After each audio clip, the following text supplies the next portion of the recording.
اگر یہ ہو سکے کہ ہم اپنے سوسائٹی کو پھر ریوائیو کر سکیں، پیوریفائی کر سکیں، پاکیزہ بنا سکیں، تو ان رسموں کو توڑ دینے کی ضرورت ہے۔ یہ رسم صرف مسلمانوں کے پاؤں میں بندھن نہیں ہے، بلکہ اسلام کی اشاعت میں بھی یہ بندھن بن چکے ہیں۔ اب سے 10 سال پہلے کانپور کا ایک واقعہ ہے۔ پی ڈبلیو ڈی میں ایک شخص اتفاق سے ایک ایلیگیرین وہاں مینیجر تھا، اس کا کلرک آیا، کہنے لگا کہ میری تیسری بیٹی نے بھی خودکشی کر لی۔ وہ چونکے کیا مطلب؟ ان کا نہیں، 2 بیٹیوں نے تو پہلے خودکشی کر لی تھی، تیسری نے بھی کر لی۔ بہت افسوس ہوا، کہا کیسے؟ انہوں نے کہا آپ جانتے ہیں کہ یہ جو میری آمدنی ہے، یہ اتنی ہی آمدنی ہے اور ہمارے ہاں لین دین کا بڑا رواج ہے۔ تو بیٹیوں نے کہا کہ ابا جان آپ میرے لیے کوئی رشتہ تلاش کر نہیں سکتے، جو آئے گا آپ سے پیسے مانگے گا، آپ کے پاس پیسے ہیں نہیں۔ تو ان دونوں نے خودکشی کر لی۔ تیسری بیٹی نے جب یہ کہا کہ ابا جان چلیے ہم مسلمان ہو جاتے ہیں، مسلمانوں میں یہ تلک کا، پیسے لینے کا، اس کا رواج نہیں ہے،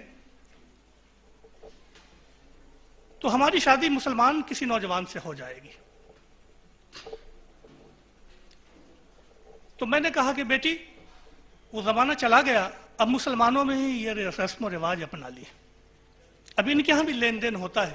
ہم مسلمان اگر ہو گئے اور پھر تمہارا رشتہ کہیں سے آیا، کسی ہم نے پیش کیا اور انہوں نے پھر پیسے مانگے، تو ہم تو دے نہیں پائیں گے، اپنی سوسائٹی سے بھی چلے جائیں گے اور تمہاری شادی بھی نہیں کر پائیں گے، دونوں طرف سے مارے جائیں گے۔ بچی چلی گئی، اگلے دن اس کی لاش پنکھے سے لٹکی ہوئی مار۔ میرے دوستوں اور میرے عزیزوں، خطبت حجۃ الوداع میں تم موجود ہو، سنت رسول تم سے پوچھتی ہے، اللہ کے رسول صلی اللہ علیہ وسلم جواب طلب کرتے ہیں کہ پہلی 2 بچیوں کا گناہ تو ہندو دھرم پہ تھا، بتاؤ تیسری بچی کی پھانسی پہ چڑھنے کا گناہ تمہارے اوپر ہے یا ہندوؤں کے اوپر ہے؟ تم اس کا جواب دو مجھے، تمہارے رسم و رواج پر ہے یا ہندوؤں پر ہے؟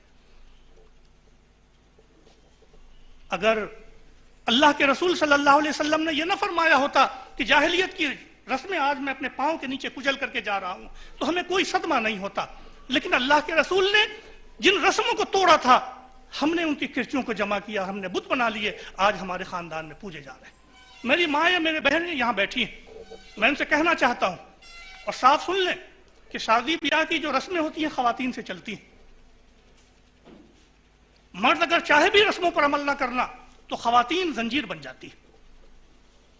اگر خواتین یہ طے کر لیں کہ وہ اللہ کے رسول صلی اللہ علیہ وسلم کی سنت کو فالو کریں گی اور رسم و رواج کو اسی طرح کچل دیں گی جس طرح اللہ کے رسول صلی اللہ علیہ وسلم نے حجۃ الوداع میں کچل دیا تھا، تو سب سے زیادہ جنت کی مستحق یہ خواتین ہوں گی۔ آج یہ طے کرنا ہے، اور صرف یہی طے کرنا نہیں ہے بلکہ گھر گھر جا کر کے اللہ کے رسول کے اس پیغام کو عام کرنا ہے۔